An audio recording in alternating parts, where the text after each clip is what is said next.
She gripped my arm too tightly. Not out of care. Out of urgency. Mom, please, just get in the car, my daughter said through clenched teeth, eyes darting around as though we were being watched. I stood on the porch, blinking at her in confusion. It was late, maybe after 9 p.m., and the wind tugged at the shawl around my shoulders. The sky had already deepened into a bruised indigo, the kind that signals the cusp of something final. What do you mean, my last party? I asked, trying to pull my hand free, but her grip tightened. You'll see, she said with a forced smile. It's something special. I hesitated, staring at the long black car parked at the curb. It wasn't hers. She drove a sensible blue Prius. This was a sleek Lincoln Town car, too formal, too ominous. The driver hadn't moved, not even when I looked straight at him. He sat stone still behind the wheel, face mostly obscured in the dim streetlight. Is Martha going to be there? Or Jerry? I asked, trying to make sense of it. You know I don't like surprises. She didn't answer. She just opened the back door and gestured with her head. Come on, Mom. You don't want to be late. Something about the way she said it made my stomach turn. I stepped into the car. My knees buckled slightly from the low seat, and as I settled in, the leather creaked under me. The door shut with a soft but definitive click. A seal, almost. And then I saw him. The driver turned slightly, just enough for the light to brush across his face. I gasped. It wasn't a face I recognized, not entirely, but it felt familiar in a way that disturbed me to my core. His eyes were sunken, tired, ancient, but not just old. Hollow, like someone who had forgotten what life ever felt like. My daughter walked around to the other side of the car, her heels clicking softly against the pavement. She didn't look back at me once. She just climbed in beside the driver and didn't say a word. Where are we going? I asked. She still didn't answer. Her jaw was tight. The driver finally moved his hands, long and thin, wrapped around the steering wheel like vines reclaiming a forgotten ruin, and the car pulled away from the curb. We rode in silence for a long stretch of road. I watched the familiar turn into unfamiliar. Neighborhoods changed, stores I used to shop in became shuttered buildings. The city had moved on without me. I thought this was a party, I muttered, voice thin with fear. She turned finally, met my eyes. It is. Something inside me cracked. This wasn't right. None of this was right. I tried to open the door, but it was locked. I pressed the window button. Nothing. I felt like a child again, helpless and angry and scared. My mind went back to the conversation we had that morning. She'd come over with coffee and a sad smile. Asked if I remembered my old friend Lillian. Told me she'd passed in her sleep. Peaceful, she'd said. The way we all hoped to go. I should have seen the signs then. The long hugs. The sudden nostalgia. The way she kept touching the photo frames on my mantel, like saying goodbye. You said this was a celebration, I whispered, voice cracking. It is, Mom, she said gently. Your life deserves a celebration. I shook my head. This isn't a party. This is a goodbye. The driver said nothing, but his eyes met mine in the rearview mirror. They held a mournful stillness, the kind that said he had done this too many times. Are you taking me to a home? I asked, panic rising in my chest. No, my daughter said, her voice faltering. It's not that kind of goodbye. The car turned sharply down a road I didn't recognize. There were no streetlights here. Just forest. Just night. Just the sound of the tires crunching gravel and the wind slicing past the windows. I felt the first tear roll down my cheek. You can't do this, I whispered. You're my daughter. She turned her head away. I'm sorry, Mom. We pulled up to a house. Not a hospital. Not a facility. A house. Small, with ivy crawling up the side. A porch light casting a soft golden glow. There were voices inside. Laughter. The sound of a piano. She got out and opened my door. I didn't move. Come on, she said gently. They're waiting. Who? I asked. She didn't answer. I stepped out because I had no other choice. My legs shook beneath me as I approached the house. The driver didn't follow. He simply remained seated, the engine idling softly behind us like a sleeping animal. When we opened the front door, everything inside looked perfect. There was food, flowers, soft music floating through the air. Dozens of faces turned toward me, smiling, welcoming. I blinked. My husband was among them. He died 10 years ago. So was my sister, gone even longer. And Lillian, in her green dress, holding a glass of wine. I stumbled backward. What is this? I cried. Is this a dream? My daughter's voice came from behind me, soft and pained. No, Mom. This is your memory. The last place you truly felt happy. I spun around, trembling. She was fading, her edges softening like a painting in the rain. I wanted to be the one to walk you here, she said. To let you go in peace. I fell to my knees. No, no, I'm not ready, I sobbed. My husband knelt beside me, his hands warm. You are, he said. We've missed you. My daughter kissed my forehead. I love you, Mom. And then she was gone. Just like that. And all that was left was the music, the warmth, and the faces of everyone I had loved. This was my last party. And I had arrived. I sat on the couch, my hands resting on my lap, watching as the people I thought I had lost forever moved around the room with ease and joy. They looked real. They felt real. The smell of warm bread, my sister's signature lavender perfume, the creak of the old floorboards under my husband's shoes, it was all real. Or close enough to real that I could no longer tell the difference. Lillian handed me a glass of wine, her eyes sparkling. You always did like Cabernet, she smiled. I don't understand, I said, my voice barely more than a whisper. Am I dead? She didn't answer, just squeezed my hand. I turned to my husband, who sat beside me.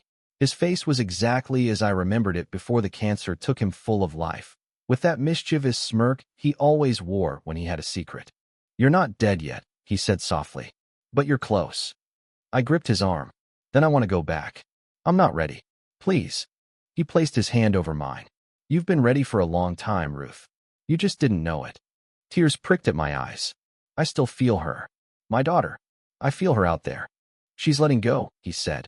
But you can still hold on if you choose to. That's the gift of this place, you decide. A silence settled between us. I looked around the room again. Every corner of it was built from my most cherished memories. My parents dancing in the kitchen. The sound of Sunday morning jazz on the old radio. The faint, comforting buzz of life before grief hollowed me out. But this place, this perfect illusion, it wasn't mine to stay in. Not yet. I need to talk to her, I said suddenly, standing. I need to say goodbye properly. My sister stepped forward, placing a hand on my shoulder. You won't have long. I don't care. The front door appeared again, though I hadn't seen it since I arrived. I walked toward it, my heart thudding. As I reached for the knob, a heavy wind pulled at me, not from outside, but from within the house itself, as if it didn't want me to leave. But I opened the door anyway. What I saw was not the forest road. It was her, my daughter, sitting alone in my living room, her face buried in her hands, sobbing. The hospital bracelet on my wrist caught the light. I hadn't noticed it until now. A hospital room, machines, a body lying still in a bed. My body. I was in between. I stepped into the room, though the air shimmered like heat rising off pavement. I stood behind her, wanting so desperately to reach out and touch her hair, the way I used to when she was a child afraid of storms. I'm here, I said, but she didn't hear me. I'm sorry, Mom, she whispered through the tears. I just wanted to give you peace. Something beautiful at the end. My voice cracked. You did. She flinched. For a moment, I thought she'd heard me. I don't want you to be scared. I don't want to remember your last breath. I want to remember you happy. Whole. I knelt beside her, our faces nearly touching. Then remember this, I was happy. Because of you. Even in the pain, I had you. That made it all worth it. The machines beeped steadily in the background, but I felt something shifting, like the tide pulling back, preparing to take me with it. You have to let go now, I said softly. She looked up toward the ceiling, as if something in her heart stirred. I love you, Mom, she whispered. So much. The moment shattered. The wind returned, louder now, not from any window, but from behind me, that other place, that memory-built home calling me back. My chest filled with warmth. Or light. Or maybe both. I love you too, my darling girl, I said.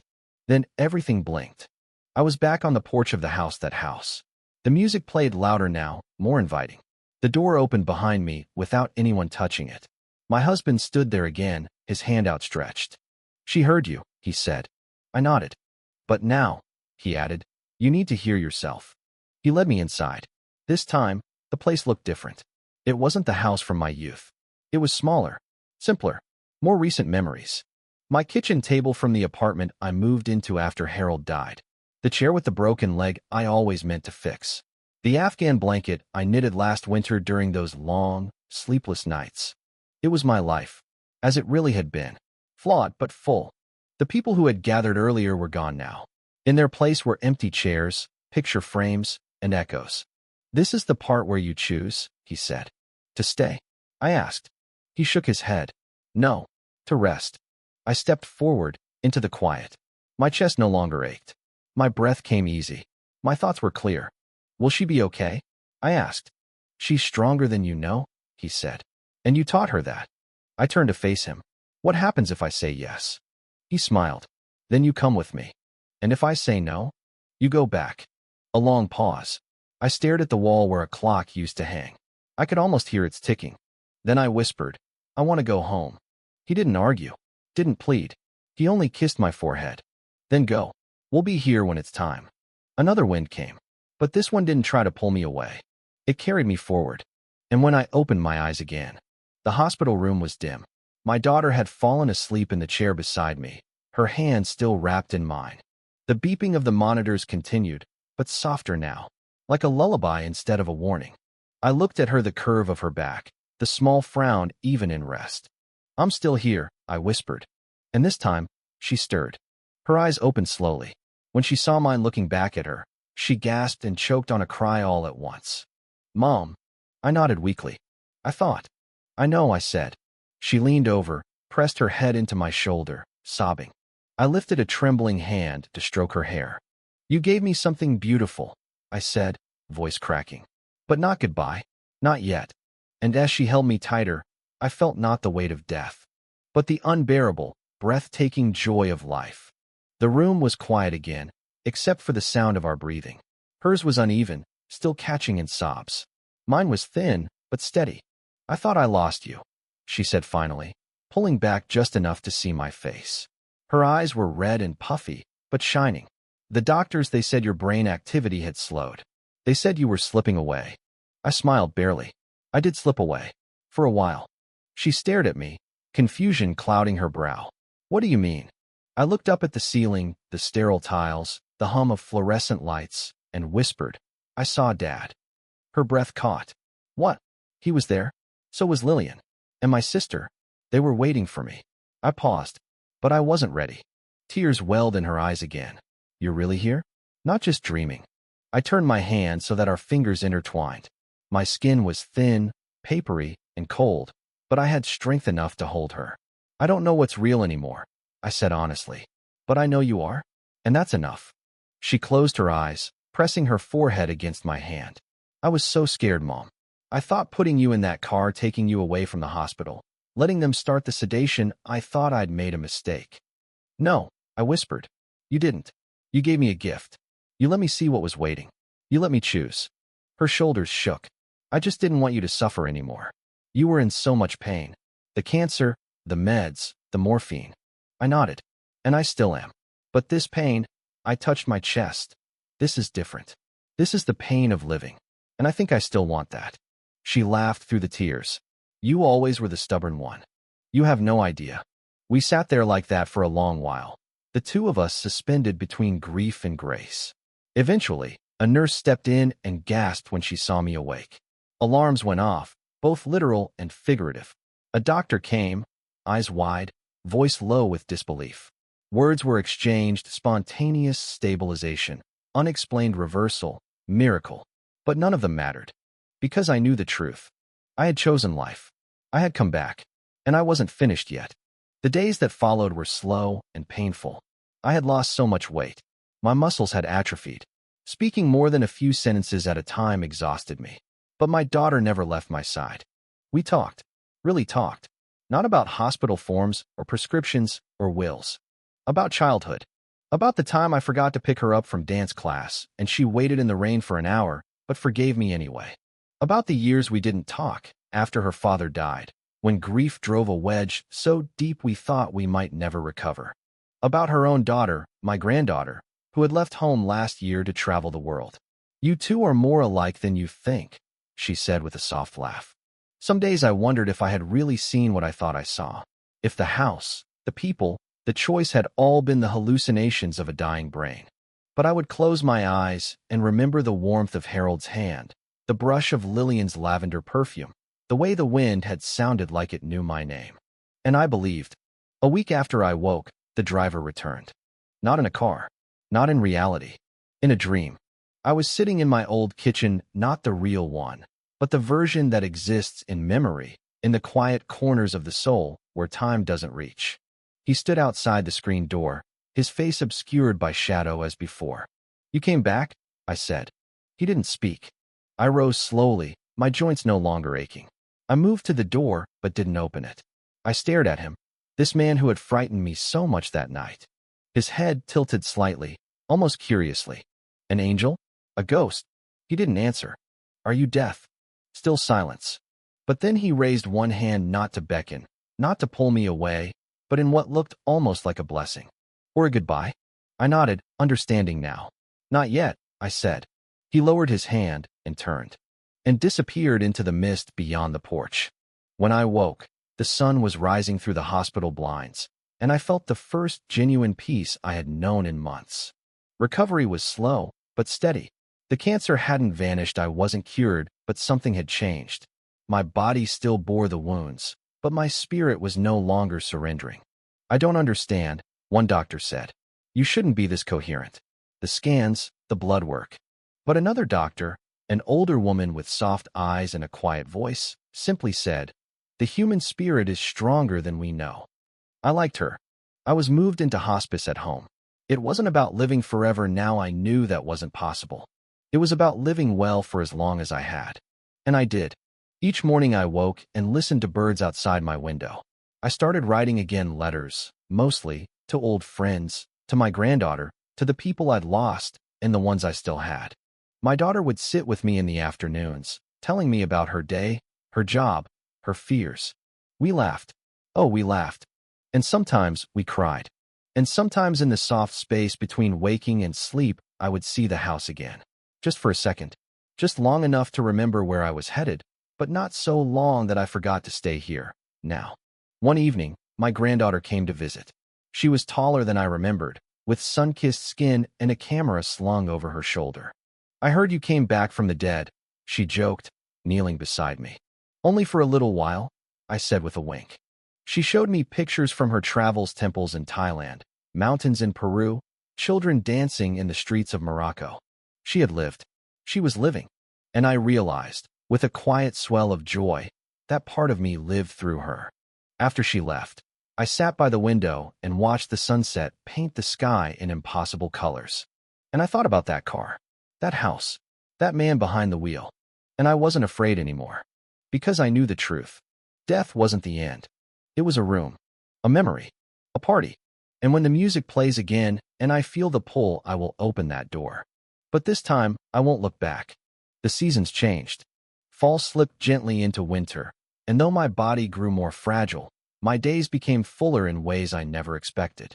I had thought survival was the gift, the miracle. But in truth, the real miracle was the time I'd been given after. The slow, quiet hours. The small moments. The truths I had never dared speak until now. I kept a journal beside me, thick with thoughts, half-sentences, memories, and letters to the dead. Every evening before bed, I would write one more line. Sometimes it was just, "I'm still here." Sometimes it was something harder to say aloud, apologies, regrets, confessions. One night, I wrote, "I forgive you, Mom." And I wept harder than I had in years. Because the truth is, when you're dying, really dying, the pain that rises isn't just from disease. It comes from the things you buried, the things you were too proud or too scared to confront. And now, with nothing left to prove, I had no reason to keep holding on to shame. My daughter found me crying that night and held me as I shook. "You're allowed to feel it all," she whispered. "All the way through." I did.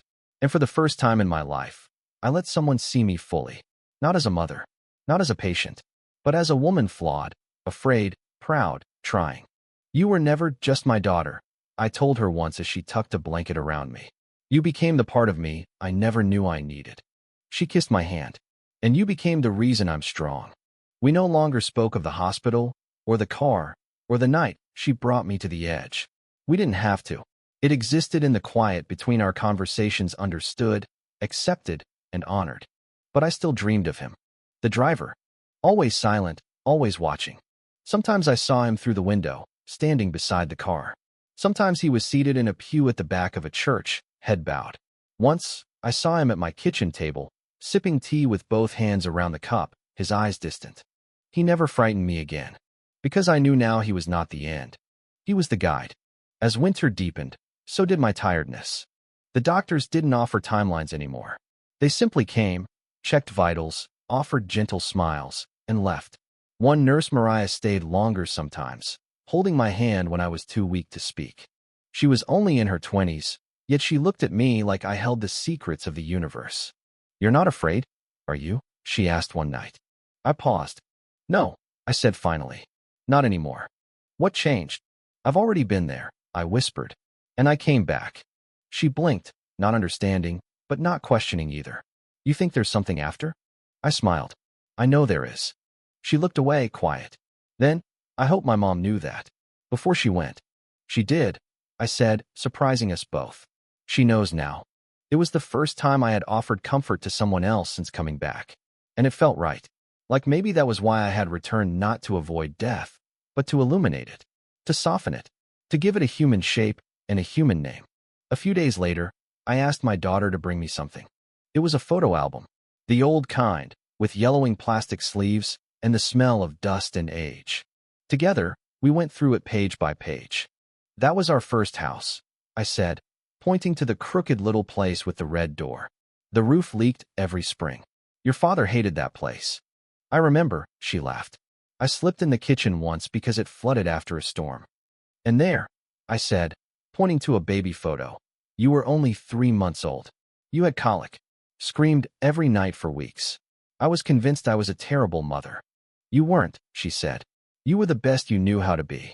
I looked at her, and in her eyes I saw not just love, but understanding. She had become a woman, now one who could see me not as an ideal, or a myth, or a figure of her childhood, but as a person, whole, wounded, worthy. And that meant everything. That night, the driver returned one last time. I was sitting in my favorite chair, the one by the fireplace, wrapped in a quilt my mother had made when I was young. I had dozed off for just a moment. When I opened my eyes, he was there, standing just outside the sliding glass doors that looked out onto the snowy yard. The moon hung low, bathing the snow in silver. He didn't speak. He never did. But this time he nodded. Just once. And I nodded back. Not as goodbye, but as agreement. I understood now. And I was ready. In the morning, I woke to birdsong. Strange, it was still winter, and yet they sang. The house was quiet. My daughter still slept in the other room. I sat up slowly, every bone a whisper, every breath a prayer. Then I walked to the window, opened it just a crack, and let the air touch my face. It smelled of frost, and pine, and something else. Possibility. Behind me, I heard a soft knock. When I turned, no one was there. Just the sunlight. And a quiet, expectant hush. That day, I asked for 3 things. The first was a cup of tea. Chamomile. The way my husband used to make it, with too much honey and a thin slice of lemon. The second was to hear my granddaughter's voice. She was back in Vietnam, volunteering at an orphanage. My daughter called her, put her on speaker, and for 15 sweet minutes, we laughed, cried, and said all the things that mattered. The third thing I asked for was silence. No machines, no background noise, no TV in the other room, just the stillness of this life. I didn't say I was saying goodbye. I didn't have to. My daughter knew. She saw it in my eyes. There was no fear there now, only softness, a kind of inward glow.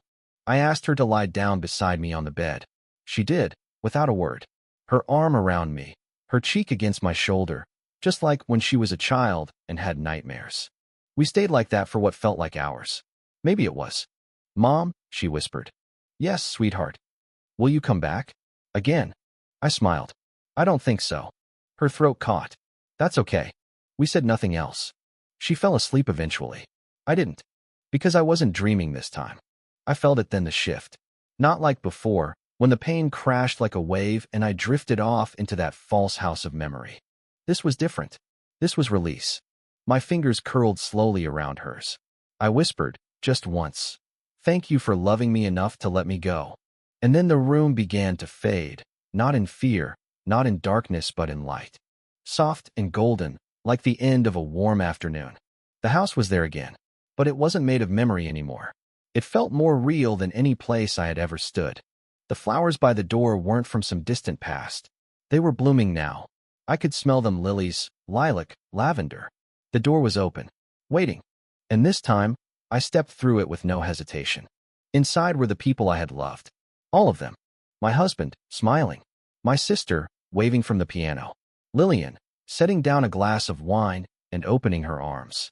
But there were others, too. Faces I didn't recognize, but knew somehow. The nurse who had held my hand during labor. A teacher who once told me I could write. A boy from my childhood who had drowned when we were only 10. My father. My mother. Each one holding space. Welcoming me. And then, he was there. The driver. Standing by the doorway now. No longer a shadow. No longer a mystery. His face was kind. Ageless. Tired, but not weary.